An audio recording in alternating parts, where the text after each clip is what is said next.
Welcome to GTPL news. నేను దీపికా రాజ్. వార్తల్లో ముందుగా హెడ్లైన్స్ చూద్దాం.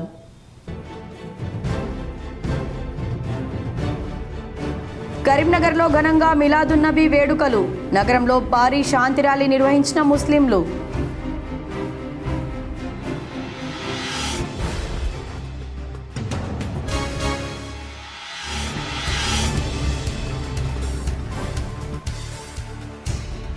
పెద్దపల్లి జిల్లా సుందిళ్లలో కత్తిపోట్ల కలకలం. అప్పు డబ్బులు ఇవ్వాలని అడిగినందుకు విచక్షణ రహితంగా కత్తితో దాడి.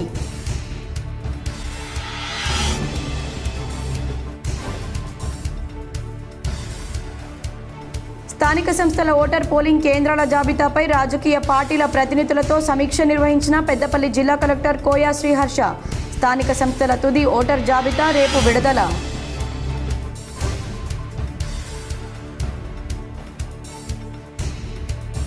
కరీంనగర్లో ఓ ప్రైవేట్ ఆసుపత్రిలో దారుణం. జ్వరంతో ఆసుపత్రిలో చేరిన యువతికి మత్తు ఇంజెక్షన్ ఇచ్చి అత్యాచారానికి యత్నించిన కాంపౌండర్.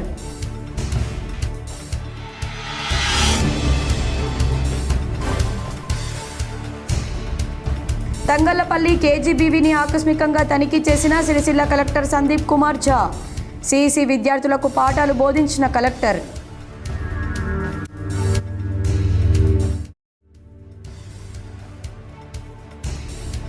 సంపూర్ణ చంద్రగ్రహణం అనంతరం ఉమ్మడి కరీంనగర్ జిల్లాలో తెరుచుకున్న ఆలయాలు. ఉదయం నుంచి యథావిధిగా భక్తులకు దర్శనాలు. ఏఐసిసి ప్రధాన కార్యదర్శి రాష్ట్ర ఇన్ఛార్జ్ మీనాక్షి నటరాజన్తో కరీంనగర్కు చెందిన కాంగ్రెస్ నాయకులు భేటీ అయ్యారు. సంస్థాగత ఎన్నికలు, పార్టీ అంతర్గత వ్యవహారాలపై మీనాక్షి నటరాజన్, పిసిసి కార్యదర్శి, జగిత్యాల జిల్లా పరిశీలకులు వైద్యులు అంజన్ కుమార్ చర్చించారు. కరీంనగర్ అసెంబ్లీ నియోజకవర్గం పరిస్థితిపై వివరించినట్లు తెలిపారు. ఈ కార్యక్రమంలో అంజన్ కుమార్తో పాటు దేవేందర్ పటేల్, పలువురు నాయకులు పాల్గొన్నారు. ప్రముఖ నిర్మాత అల్లు అరవింద్ కుటుంబాన్ని తెలంగాణ కాంగ్రెస్ అధ్యక్షుడు ఎమ్మెల్సీ మహేష్ కుమార్ గౌడ్ పరామర్శించారు. సోమవారం జూబ్లీహిల్స్లోని వారి నివాసానికి వెళ్లి కలిశారు. అల్లు అర్జున్తో మాట్లాడారు. ఇటీవల ప్రఖ్యాత హాస్య నటుడు పద్మశ్రీ డాక్టర్ అల్లు రామలింగయ్య సతీమణి అల్లు కనకరత్నమ్మ మృతి చెందిన సంగతి తెలిసిందే. ఈ సందర్భంగా అల్లు కుటుంబ సభ్యులను ఓదార్చి ప్రగాఢ సానుభూతి తెలిపారు. కాగా ఇప్పటికే వారి కుటుంబానికి ముఖ్యమంత్రి రేవంత్ రెడ్డి సానుభూతిని తెలియజేశారు. కనకరత్నమ్మ ఆత్మకు శాంతి చేకూరాలని ఆయన దేవుడిని ప్రార్థించారు. ఈ దుఃఖ సమయంలో వారికి తోడుగా నిలవాలని ఆయన ఈ సందేశంలో పేర్కొన్నారు. ప్రజావాణిలో భాగంగా కరీంనగర్ కలెక్టరేట్ ఆడిటోరియంలో జిల్లా కలెక్టర్ పమేలా సత్పతి ప్రజల నుండి దరఖాస్తులు స్వీకరించారు. 300 అర్జీలు రాగా సత్వర పరిష్కారం కోసం వాటిని వివిధ శాఖల అధికారులకు బదిలీ చేశారు. పెండింగ్ దరఖాస్తులను సత్వరమే పరిష్కరించాలని కలెక్టర్ పమేలా సత్పతి ఆదేశించారు. అడిషనల్ కలెక్టర్లు Ashwini Tanaji Wakade, Lakshmi Kiran, municipal commissioner Praful Desai, DRO Venkateswarlu, ఆర్డీఓలు మహేశ్వర్, రమేష్ బాబు పాల్గొన్నారు. కరీంనగర్ జిల్లాలో కాంగ్రెస్లో గ్రూపు రాజకీయాలు, అంతర్గత విభేదాలు రచ్చకెక్కుతున్నాయి. పూర్తి వివరాలు ఈ విధంగా ఉన్నాయి. డీసీసీ అధ్యక్షులు Manakondur MLA Kavampalli Satyanarayana versus Karimnagar parliament నియోజకవర్గ ఇన్ఛార్జ్ వెలిచాల రాజేందర్ రావు అన్నట్లు నిరసన ఆందోళనలు కొనసాగాయి. గణేష్ నవరాత్రి ఉత్సవాల సందర్భంగా గణేష్ మండపాలకు కాంగ్రెస్ ప్రభుత్వం ఉచిత విద్యుత్ ఇవ్వడాన్ని ప్రజలకు తెలిసేలా వెలిచాల రాజేందర్ రావు అనుచరులు పలుచోట్ల ఫ్లెక్సీలు ఏర్పాటు చేయగా అందులో డీసీసీ అధ్యక్షులు ఎమ్మెల్యే కవంపల్లి సత్యనారాయణ ఫోటో లేకపోవడంతో కవంపల్లి అసంతృప్తికి లోనయ్యారు. వెంటనే రాజేందర్ రావు ఎమ్మెల్యేను సముదాయించినప్పటికీ ఆయన అనుచరులు రాజేందర్ రావు దళిత వ్యతిరేకని ఆందోళనకు దిగడంతో రాజేందర్ రావుకు మద్దతుగా ఈరోజు పలు దళిత సంఘాల ప్రతినిధులు మీడియా ముందుకు వచ్చి దళిత పక్షపాతి వెలిచాల కుటుంబం అని స్పష్టం చేశారు. మాజీ కార్పొరేటర్లు హర్ష మల్లేశం, గంట శ్రీనివాస్ దళిత సంఘాల ప్రతినిధులు మాట్లాడుతూ జగపతిరావు నుంచి రాజేంద్రరావు వరకు దళితులను ఎప్పుడూ కూడా చిన్నచూపు చూడలేదని, తమతో సమానంగా చూసేవారని తెలిపారు. కావాలనే కొందరు ఎమ్మెల్యే కవంపల్లిని రెచ్చగొట్టే ఫ్లెక్సీలోనూ ఫోటో లేకపోవడాన్ని రాజకీయం చేస్తున్నారని విమర్శించారు. రాజేంద్రరావు దళిత వ్యతిరేకి కాదని, దళితులకే ఆయన ఇల్లును అప్పగించిన చరిత్ర వెలిచాల కుటుంబాన్ని స్పష్టం చేశారు. ఇప్పటికైనా వెలిచాల రాజేంద్రరావును విమర్శించడం మానుకోవాలని విజ్ఞప్తి చేశారు. రాజకీయం చేస్తే ఖబర్దారని హెచ్చరించారు. ప్రభుత్వ ప్రైవేట్ భాగస్వామ్యంతో ఎంఓయూలు కుదుర్చుకోవడం సర్కార్ బడి పిల్లలకు ప్రయోజనకరంగా ఉంటుందని కరీంనగర్ కలెక్టర్ పమేలా సత్పతి అన్నారు. ప్రభుత్వ ప్రైవేట్ భాగస్వామ్యంతో ఎంఓయూలు కుదుర్చుకోవడం ద్వారా ప్రభుత్వ పాఠశాలల విద్యార్థులకు మరిన్ని రంగాల్లో సేవలు అందిస్తామని కరీంనగర్ కలెక్టర్ పమేలా సత్పతి అన్నారు. ప్రభుత్వ ప్రైవేట్ భాగస్వామ్య ఒప్పందంలో భాగంగా కొత్తపల్లి జిల్లా పరిషత్ ఉన్నత పాఠశాల విద్యార్థులకు ట్రస్మా అధ్యక్షుడు నందిని, కాన్వెంట్ నిర్వాహకులు Yadagiri Sekhar Rao, JEE, IIT, neat కోర్సులు పుస్తకాలను అందజేశారు. ఈ పుస్తకాల పంపిణీ కార్యక్రమానికి హాజరైన కలెక్టర్ పమేలా సత్పతి మాట్లాడుతూ జిల్లాలో ప్రైవేట్ పాఠశాలలతో ఒప్పందం కుదుర్చుకొని ప్రభుత్వ విద్యార్థులకు విభిన్న రంగాల్లో విజయవంతంగా శిక్షణ ఇప్పించామన్నారు. ప్రభుత్వ పాఠశాలల విద్యార్థులకు మరిన్ని సేవలు అందించేందుకు సాధించేందుకు ప్రణాళికతో ముందుకు వెళ్తామని తెలిపారు. విద్యార్థులు చదవడం రాయడంపై దృష్టి పెట్టాలని సూచించారు. ఉపాధ్యాయులు ప్రతి నెల రీడింగ్ రైటింగ్ పరీక్షలు నిర్వహించాలని సూచించారు. ఐఐటి నీట్ కోర్సుల పుస్తకాలను సద్వినియోగం చేసుకుని పట్టుదలతో రాణించాలన్నారు. కొత్తపల్లి ప్రభుత్వ పాఠశాలలో అన్ని వసతులు ఉన్నాయని, ఇక్కడ విద్యార్థులు విభిన్న రంగాల్లో ఎంపిక అవుతున్నారని తెలిపారు. అనంతరం విద్యార్థులకు రాగి జావా పంపిణీ కార్యక్రమాన్ని ప్రారంభించారు. పాఠశాల ఆవరణలో విద్యార్థులు నిర్వహిస్తున్న విటమిన్ గార్డెన్ను పరిశీలించారు. కొత్తపల్లి మండల ప్రజా పరిషత్లోని భవిత కేంద్రాన్ని సౌకర్యం దృష్ట్యా జిల్లా ప్రజా పరిషత్ పాఠశాలకు మార్చగా ఈ కేంద్రాన్ని కలెక్టర్ ప్రారంభించారు. పాఠశాలలోనే ఏర్పాటు చేసిన గ్రంథాలయాన్ని పరిశీలించారు. ఈ కార్యక్రమంలో గుర్తింపు పొందిన పాఠశాలల సంఘం ట్రస్మా అధ్యక్షుడు యాదగిరి శేఖర్రావు, ఎంఈఓ తుమ్మ ఆనంద్, క్వాలిటీ కోఆర్డినేటర్ అశోక్ రెడ్డి, ప్రధానోపాధ్యాయులు కన్నం రమేష్ పాల్గొన్నారు. పెద్దపల్లి జిల్లా సుందిలలో కత్తిపోట్లు కలకలం రేపాయి. అప్పు డబ్బులు ఇవ్వాలని అడిగినందుకు విచక్షణ రహితంగా కత్తితో దాడి చేశారు. పూర్తి వివరాలు ఈ విధంగా ఉన్నాయి. పెద్దపల్లి జిల్లా గోదావరికని 2 టౌన్ పోలీస్ స్టేషన్ పరిధి సుందిళ్లలో కత్తిపోట్లు కలకలం రేపాయి. రాహుల్ రాజ్ అనే యువకునిపై కత్తులతో దాడి చేశారు దుండగులు. అప్పు విషయంలో రాహుల్ రాజ్పై చొప్పరి లక్ష్మణ్ కత్తితో దాడి చేశారు. తీవ్రంగా గాయపడ్డ రాహుల్ రాజ్ను గోదావరికని ప్రభుత్వ ఆసుపత్రికి తరలించారు. గత కొద్ది రోజులుగా లక్ష్మణ్ బెదిరిస్తున్నాడని, పోలీసులకు ఫిర్యాదు చేస్తే పట్టించుకోలేదని రాహుల్ రాజు భార్య ఆరోపించారు. పోలీసులకు ఫిర్యాదు చేసినప్పుడే వెంటనే స్పందిస్తే కత్తిపోట్లకు అవకాశం ఉండేది కాదని ఆవేదన వ్యక్తం చేశారు. పోలీసుల నిర్లక్ష్యం వల్లే తన భర్త ప్రాణాపాయ స్థితికి చేరాడని ఆందోళన చేశారు. నెల నుంచి ప్రతి నెలకు మమ్మల్ని బెదిరించడం, మమ్మల్ని తిట్టడం, మా ఇంట్లో అందరినీ చంపుతా అని బెదిరించడం. నేను వెళ్ళి పోలీస్ స్టేషన్కి వాడు గొడవ పెట్టిన ప్రతిసారి పోలీస్ స్టేషన్కి వెళ్ళి రిపోర్ట్ ఇవ్వడం, పోలీసులు ఏ మాత్రం కూడా యాక్షన్ తీసుకోకుండా మామూలుగా ఫార్మాలిటీకి జస్ట్ మేము చూసుకుంటామని చెప్పడం. ఒక 5-6 టైమ్స్ నేను పోలీస్ స్టేషన్ మొత్తం వెళ్తూనే ఉన్నాను, అయినా ఏ యాక్షన్ తీసుకోలేదు పోలీస్ వాళ్ళు మా మీద. మళ్ళీ రీసెంట్గా గణేష్ నిమజ్జనం రోజు నా భర్త నిమజ్జన అంటే వాడు ఫుల్ తాగి నా భర్త ఇక్కడ ముందు మా ఇంటి దగ్గర నా భర్తది నాది ఇంటర్ క్యాస్ట్ మ్యారేజ్, ఎస్సీ అమ్మాయి మాది కానీ ఇష్టం వచ్చినట్టు ఒక ½ అవర్ ఇంటి దగ్గర తిట్టి వీళ్ళు రియాక్ట్ అవుతలేరు అనేసి నా భర్త ఎక్కడున్నాడో తెలుసుకొని నిమజ్జనం జరిగే చోటుకి వెళ్ళి అక్కడ ఇష్టం వచ్చినట్టు కొట్టి షర్టు ప్యాంటు మొత్తం చెప్పి మొహం మీద బాగా కొట్టిన తర్వాత అప్పటికి కూడా నేను రూల్స్ ఫాలో అవుదామనేసి నా భర్తను తీసుకొని ఆ నైట్ 9ంటికి పోలీస్ స్టేషన్ 2 టౌన్కి వెళ్ళి మళ్ళీ ఇట్లా చేసింది సార్ మా మీద అటాక్, నన్ను మాది దాని కులం పేరుతో నాకు దూషిస్తాడు, నా భర్తను మళ్ళీ చంపుతా, నా ఫ్యామిలీని మొత్తం చంపుతా అని బెదిరిస్తుండే సార్ అని పిటిషన్ ఇస్తే, అవునా అమ్మ వాళ్ళందరూ నిమజ్జనానికి వెళ్ళిళ్ళు, ఎవరు లేరు, సరే పొద్దున మేమైనా వస్తాం, మీరైనా రండి, మేము కాల్ చేస్తామని అన్నారు. నెక్స్ట్ డే చూసి ఈవినింగ్ 5 వరకు సార్ ఏమైంది సార్, ఏం యాక్షన్ తీసుకోలేదు, మళ్ళీ వాడు మమ్మల్ని బెదిరిస్తుండ్రు అంటే. సాధారణంగా గాజుల పండుగ అంటే స్నేహితుల మధ్య ఒక 10 మందితో నిర్వహించుకుంటారు. కానీ ఆ గ్రామంలో గాజుల పండుగను ఎంతో వైభవంగా నిర్వహించారు. జగిత్యాల జిల్లా భీమారం మండలం రాఘుజీపేట గ్రామంలో మహిళలు గాజుల పండుగ వేడుకలు నిర్వహించారు. గ్రామ శివారులోని కొండల మధ్య ఈ కార్యక్రమం జరిగింది. గ్రామంలోని సుమారు 500 మంది మహిళలు పెద్ద ఎత్తున గ్రామ శివారుకు చేరుకుని అందరూ ఒకచోట చేరి ముందుగా మెహందీ కార్యక్రమంలో పాల్గొన్నారు. ఇలా గ్రామంలో దాదాపు 500 మంది మహిళలు గాజుల పండుగలో పాల్గొన్నారు. అనంతరం దాండియా ఆటలు ఆడి బతుకమ్మ నృత్యాలు చేసి ఎంతో ఉల్లాసంగా గడిపారు. గ్రామంలోని ప్రతి మహిళ తనకు స్నేహితురాలుగా సోదరితో సమానంగా భావించి ప్రతి ఒక్కరూ తమ తారతమ్య భేదాలు లేకుండా కుల మతాలకు అతీతంగా కలిసి ఉండేందుకు దోహదం చేసేది గాజుల పండుగ అని మహిళలు తెలిపారు. నేటి రోజుల్లో బంధుత్వాలు దూరం అవుతున్న తరుణంలో చుట్టుపక్కల వారిని మన స్నేహితులుగా భావిస్తే ఎంతో ఆహ్లాదకరమైన వాతావరణం ఉంటుందని, అందుకే గ్రామంలో ఉన్న వాళ్ళంతా తమ స్నేహితులుగా భావించి ఈ కార్యక్రమాన్ని నిర్వహించినట్లు మాజీ సర్పంచ్ బాలసాని లహరిక అన్నారు. ఈ కార్యక్రమం అనంతరం స్వీట్ల పంపిణీతో గాజుల పండుగ ముగిసింది.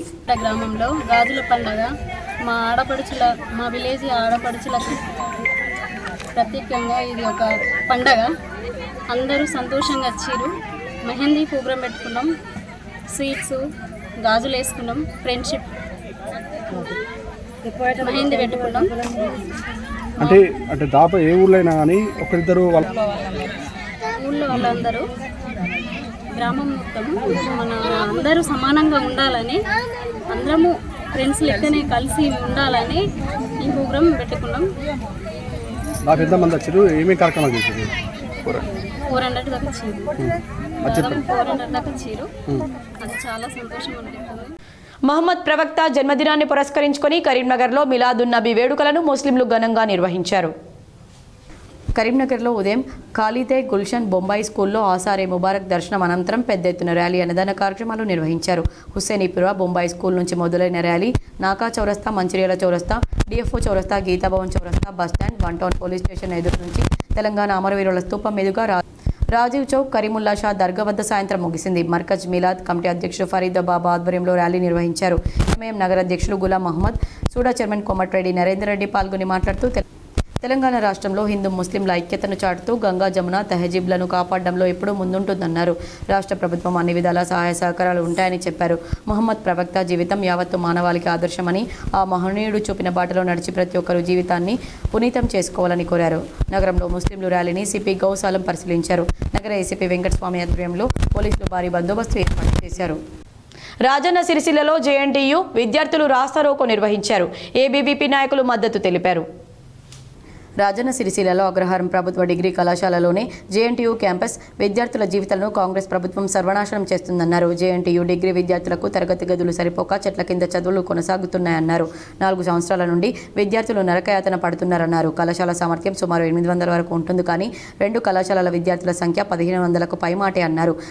పూర్తి స్థాయిలో ఫ్యాకల్టీ, ప్రొఫెసర్లు లేక చదువుకు దూరం అవుతున్నారన్నారు. జేఎన్టీయూ అద్దె భవనంలో హాస్టల్స్ 2 కిలోమీటర్ల దూరంలో నడుచుకుంటూ వెళ్తున్నారు విద్యార్థులు. 2 కళాశాలల్లో విద్యార్థుల సంఖ్య రోజురోజుకు తగ్గుతుంది. జేఎన్టీయూకు క్యాంపస్ పర్మనెంట్ బిల్డింగ్ వెంటనే నిర్మించాలని డిమాండ్ చేశారు. జేఎన్టీయూ క్యాంపస్లో 4 సంవత్సరాలుగా మంజూరైతే ఇప్పటికి కూడా జేఎన్టీయూ క్యాంపస్లో కనీస మౌలిక వసతులు లేక ఒకటే డిగ్రీ కళాశాలలో అలా డిగ్రీ కళాశాల జేఎన్టీయూ నడుస్తూ ఉంది, డిగ్రీ కళాశాల నడుస్తుంది. జేఎన్టీయూ క్యాంపస్ విద్యార్థులు 1100 మంది ఉంటే డిగ్రీ కళాశాల విద్యార్థులు 300 ఉన్నారు. కానీ దాని కెపాసిటీ ఎంత అంటే కేవలం 800 మాత్రమే. ఇప్పటికి కూడా జేఎన్టీయూకు పర్మనెంట్ బిల్డింగ్ లేక చెట్ల కింద చదువుకుంటున్న విద్యార్థుల దృష్టి మనం చూస్తూ ఉన్నాం. అదేవిధంగా చూసుకుంటే విద్యార్థులందరికీ కూడా హాస్టల్ లేక అద్దె భవనాల్లో ఇరుకురుకు గదుల్లో తరగతి గదుల్లో చదువుతూ ఉన్నారు. అదేవిధంగా పూర్తి స్థాయిలో ప్రొఫెసర్లు కావచ్చు, ఫ్యాకల్టీ లేకపోవడంతో ఈరోజు ఇంజనీరింగ్ చదువుకుని గొప్ప ఉన్నతమైన స్థితిలో ఉందామంటే ఈరోజు ఇంజనీరింగ్ చదువుకు దూరం చేసే విధంగా ఈ రాష్ట్ర ప్రభుత్వం చేస్తూ ఉంది. కరీంనగర్లో దారుణం జరిగింది. జ్వరంతో వైద్యం కోసం ప్రైవేట్ ఆసుపత్రిలో చేరిన యువతిపై ఆసుపత్రిలో పనిచేసే కాంపౌండర్ అఘాయిత్యానికి పాల్పడడం కలకలం సృష్టిస్తోంది. జగిత్యాలకు చెందిన యువతి జ్వరంతో బాధపడుతూ కరీంనగర్లోని దీపికా హాస్పిటల్లో చేరారు. వైద్య పరీక్షలు చేసిన డాక్టర్ ఐసీయూలో ఉంచగా కాంపౌండర్ దీక్షిత్ ఆ యువతికి మత్తు ఇంజెక్షన్ ఇచ్చి అఘాయిత్యానికి ఒడిగట్టాడు. మత్తులో ఉన్న యువతను చూసి ఆందోళనకు గురైన పేరెంట్స్ పోలీసులను ఆశ్రయించారు. ఆలస్యంగా వెలుగులోకి వచ్చిన ఘటనపై కరీంనగర్ 3 టౌన్ పోలీసులు కేసు నమోదు చేసి విచారణ చేపట్టారు. ప్రస్తుతం మహారాష్ట్రకు చెందిన ఆసుపత్రి కాంపౌండర్ దీక్షిత్ను అదుపులోకి తీసుకుని విచారిస్తున్నారు. గతంలో ఇలాంటి సంఘటనలు ఆసుపత్రిలో జరిగాయని, వెంటనే ఆసుపత్రిని సీజ్ చేయాలని వామపక్ష విద్యార్థి యువజన సంఘాలు ఆసుపత్రి ముందు బైఠాయించి ఆందోళనకు దిగాయి. డాక్టర్ గుర్తింపు రద్దు చేయాలని డిమాండ్ చేశారు. ఇప్పటికే యువతి వైద్యం పొందిన ఆసుపత్రిలోని గదిని సీజ్ చేసిన పోలీసులు విచారణ చేపట్టారు. యువతికి వైద్య పరీక్షలు చేయగా స్థానిక వైద్యులు రేప్ అటెంప్ట్ జరిగిందా లేదా అనేది స్పష్టంగా చెప్పకపోవడంతో శాంపిల్స్ సేకరించి ఫోరెన్సిక్ ల్యాబ్కు పంపించినట్లు సిపి గౌసాలం తెలిపారు. విచారణ కొనసాగుతుందని, త్వరలోనే అన్ని విషయాలు చెబుతామని సిపి తెలిపారు. కరీంనగర్ 3 టౌన్ పిఎస్ లిమిట్ లో ఉన్న దీపికా హాస్పిటల్లో అడ్మిట్ అయిన ఒక విక్టిమ్ తో రేప్ జరిగింది ఇట్లా కంప్లైంట్ మనకి వచ్చింది. కంప్లైంట్ వచ్చిన తర్వాత మన టీం అక్కడ వెళ్ళి సీన్ సెక్యూర్ చేసి ఇన్వెస్టిగేషన్ స్టార్ట్ చేశారు. దీంట్లో మెయిన్ అలిగేషన్ ఏంటి అంటే victim was admitted in hospital for fever treatment, typhoid fever treatment. Then accused who is a operation theatre technician in the same hospital. What happened inside still we are verifying, and apart from this other circumstantial evidences related to this case. రాహుగ్రస్త సంపూర్ణ చంద్రగ్రహణం అనంతరం ఉమ్మడి కరీంనగర్ జిల్లాలోని ఆలయాలన్నీ తెరుచుకున్నాయి. చంద్రగ్రహణం ఎఫెక్ట్తో దాదాపు 14 గంటల పాటు ఆలయాలన్నీ మూతపడ్డాయి. దక్షిణ కాశీగా పేరొందిన వేములవాడ రాజరాజేశ్వర స్వామి ఆలయాన్ని తెల్లవారుజామున 3:45 సంప్రోక్షణ శుద్ధి అనంతరం మంగళ వాయిద్యాలతో తెరిచారు. రాజన్న ఆలయంతో పాటు అనుబంధ ఆలయాలు తెరుచుకున్నాయి. చంద్రగ్రహణం ముగియడంతో రాజన్న ఆలయంలో అర్చకులు ప్రత్యేక పూజలు నిర్వహించారు. ఆలయ ప్రాంగణంలో స్వామిని వారి చుట్టూ కోడెను తిప్పి ప్రత్యేక పూజలు అర్చనలు చేశారు. ప్రాతకాల పూజ అనంతరం ఉదయం 7 గంటల నుండి యథావిధిగా భక్తులకు దర్శనాలు ప్రారంభమవుతాయని పూజారులు తెలిపారు.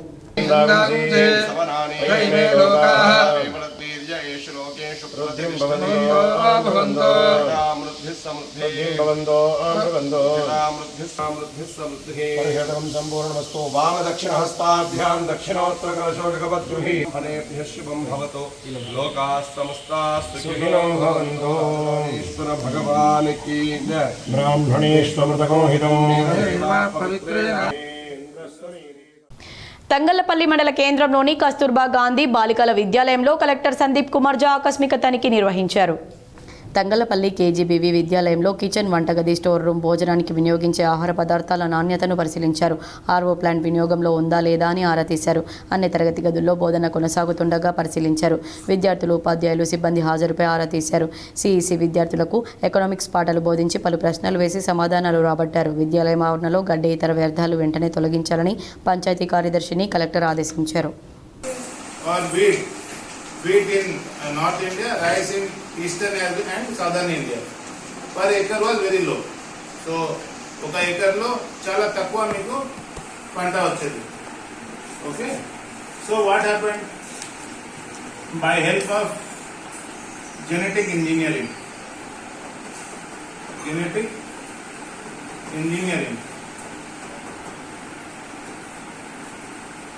ఎంఎస్ స్వామినాథన్ గారు డెవలప్ వీట్లో, వీట్ అంటే ఏం చెప్తారు తెలుగులో? ఈ develop Kalyan Sona variety, okay.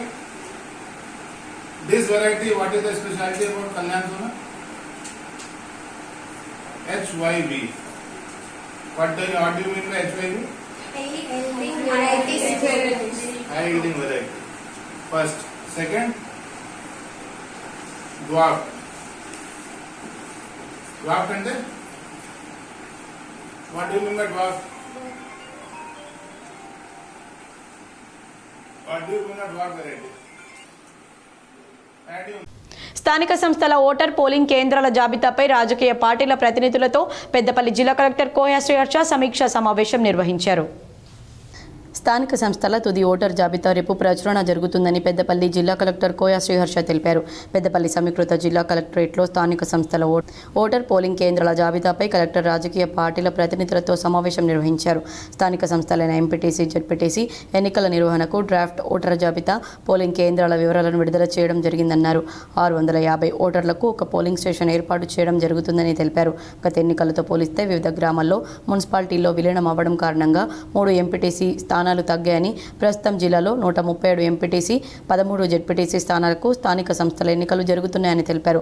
ఒక మేజర్ గ్రామ పంచాయతీ 2 ఎంపీటీసీ స్థానాల పరిధిలో ఉంటే ఒక కుటుంబంలోని సభ్యులందరూ ఒకే ఎంపీటీసీ స్థానంలో ఓటర్లుగా ఉండేలా చర్యలు చేపట్టామన్నారు. డ్రాఫ్ట్ ఓటర్ జాబితా, పోలింగ్ కేంద్రాలపై ఎటువంటి అభ్యంతరాలున్నా సెప్టెంబర్ 8 సాయంత్రంలోపు అందించాలని, సెప్టెంబర్ 9 అభ్యంతరాలను పరిష్కరించి సెప్టెంబర్ 10 తుది ఓటర్ జాబితా ప్రచురించడం జరుగుతుందని కలెక్టర్ తెలిపారు. ఓటర్ జాబితాలో అర్హులైన నూతన ఓటర్లను రెవెన్యూ డివిజన్ అధికారులు స్థానిక సంస్థల అదనపు కలెక్టర్ ఆధ్వర్యంలో కలపాలన్నారు. ఆదివారం చంద్రగ్రహణం సందర్భంగా జగిత్యాల జిల్లా ధర్మపురి శ్రీ లక్ష్మీ నరసింహస్వామి క్షేత్రంలో ఆగిన గుడి గంటలు సోమవారం ఉదయం కల్లా మోగాయి. సంపూర్ణ చంద్రగ్రహణం సందర్భంగా జగిత్యాల జిల్లా ధర్మపురి శ్రీ లక్ష్మీ నరసింహస్వామి క్షేత్రంలో ఆలయాలు ఆదివారం పూజలకు బ్రేక్ పడింది. ఆదివారం పగలు 1 గంటకు మూసివేయడంతో గుడి గంటల మోతలు ఆగిపోయాయి. సోమవారం ఉదయం 5 గంటలకు క్షేత్రంలోని శ్రీ యోగానంద లక్ష్మీ నరసింహస్వామి ఆలయంతో పాటు అనుబంధాలయాలను తెరిచి ఆలయ సంప్రోక్షణ, సంపూర్ణ చంద్రగ్రహ దోష నివారణ హోమం పూర్ణాహుతి గావించారు. అనంతరం ఆలయాల్లో యథావిధిగా నిత్య పూజలు నిర్వహించారు అర్చకులు. పూజా కార్యక్రమాల అనంతరం ఉదయం 9:30 భక్తులకు దైవ దర్శనానికి అవకాశం కల్పించారు. దీనితో ఆలయాల ప్రాంగణమంతా భక్తుల జయగంటల నాదాలతో మారుమ్రోగింది. కోరుట్లలోని దుర్గా దేవాలయంలో దేవి శరన్నవరాత్రి ఉత్సవాల సందర్భంగా వాల్ పోస్టర్లు ఆవిష్కరించారు. జగిత్యాల జిల్లా కోరుట్ల పట్టణంలోని శ్రీ దుర్గా దేవాలయంలో దేవి శరన్నవరాత్రి ఉత్సవాల సందర్భంగా వాల్ పోస్టర్లను ఆలయ ప్రధాన అర్చకులు పాలెపు రామకృష్ణ శర్మ ఆవిష్కరించారు. ఈ సందర్భంగా ఆలయ ప్రధాన అర్చకులు పాలెపు రామకృష్ణ శర్మ మాట్లాడుతూ శ్రీ దుర్గాదేవి ఆలయంలో ప్రతిరోజు ఉదయం అమ్మవారికి అభిషేకాలు, కుంకుమ పూజలు నిర్వహించడం జరుగుతుందని ఆయన పేర్కొన్నారు. శ్రీ దుర్గాదేవి ఆలయంలో దేవి శరన్నవరాత్రుల ఉత్సవాల్లో భక్తులు, మహిళలు అధిక సంఖ్యలో పాల్గొని కార్యక్రమాలను విజయవంతం చేయాలని ఆయన కోరారు. ఈ కార్యక్రమంలో ఆలయ నిర్వహణ కమిటీ సభ్యులు, మున్సిపల్ మాజీ కౌన్సిలర్ పెండెం గణేష్, అమర్నాథ్, సామర్ల సాయి కిరణ్, గుడ్ల శ్రీనివాస్ తదితరులు పాల్గొన్నారు. ధన రూపంలో కానివ్వండి, వస్తు రూపంలో కానివ్వండి సహకరించి ఆలయ అభివృద్ధికి తోడ్పాటు అందించి ఈ నవరాత్రి ఉత్సవాలను దిగ్విజయం చేయాలని చెప్పి కోరుకుంటాం. అదేవిధంగా ప్రతిరోజు కూడా ఇక్కడ సాయంత్రం మహిళల చేత సామూహిక బతుకమ్మ పండుగ నిర్వహిస్తున్నారు. దాంతోపాటుగా 1వ తారీఖు రోజు రాత్రి మహిషాసుర మర్దన కాలేజీ గ్రౌండ్లో నిర్వహించడం జరుగుతుంది. దాంతోపాటు ఇంకా ప్రత్యేకమైనటువంటి అమ్మవారికి విశేషమైనటువంటి అలంకరణలు కూడా దీనిలో భాగంగా ఉంటున్నాయి. ఎక్కడా లేని విధంగా ఇక నవరాత్రోత్సవాలు చేయాలనేటువంటి నిర్వహణ కమిటీ వారి సంకల్ప బలంతో మీ అందరి సహకారంతో ఈ కార్యక్రమాన్ని నిర్వహించుకున్నాం. ఈ దేవాలయం ప్రత్యేకత మీ అందరికీ తెలుసు.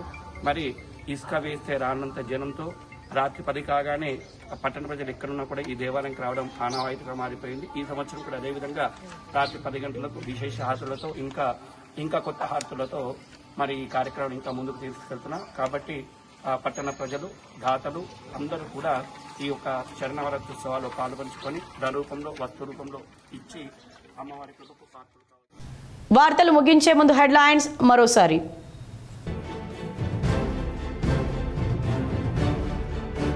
కరీంనగర్లో ఘనంగా మిలాదున్నబీ వేడుకలు. నగరంలో భారీ శాంతి ర్యాలీ నిర్వహించిన ముస్లింలు.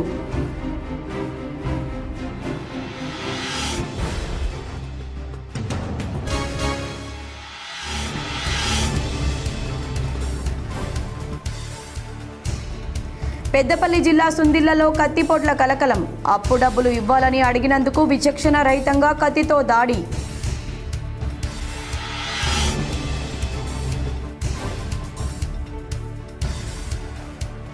స్థానిక సంస్థల ఓటర్ పోలింగ్ కేంద్రాల జాబితాపై రాజకీయ పార్టీల ప్రతినిధులతో సమీక్ష నిర్వహించిన పెద్దపల్లి జిల్లా కలెక్టర్ కోయా శ్రీహర్ష.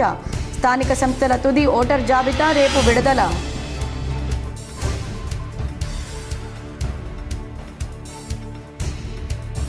కరీంనగర్లో ఓ ప్రైవేట్ ఆసుపత్రిలో దారుణం. జ్వరంతో ఆసుపత్రిలో చేరిన యువతికి మత్తు ఇంజెక్షన్ ఇచ్చి అత్యాచారానికి యత్నించిన కాంపౌండర్.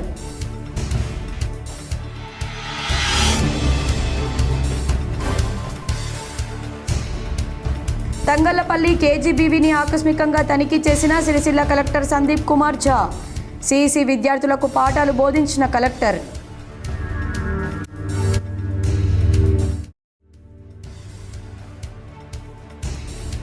సంపూర్ణ చంద్రగ్రహణం అనంతరం ఉమ్మడి కరీంనగర్ జిల్లాలో తెరుచుకున్న ఆలయాలు. ఉదయం నుంచి యథావిధిగా భక్తులకు దర్శనాలు. ఈ వార్తలు ఇంతటితో సమాప్తం. తిరిగి ప్రసారమయ్యే వార్తల్లో మళ్ళీ కలుద్దాం. అంతవరకు చూస్తూనే ఉండండి మీ GTPL.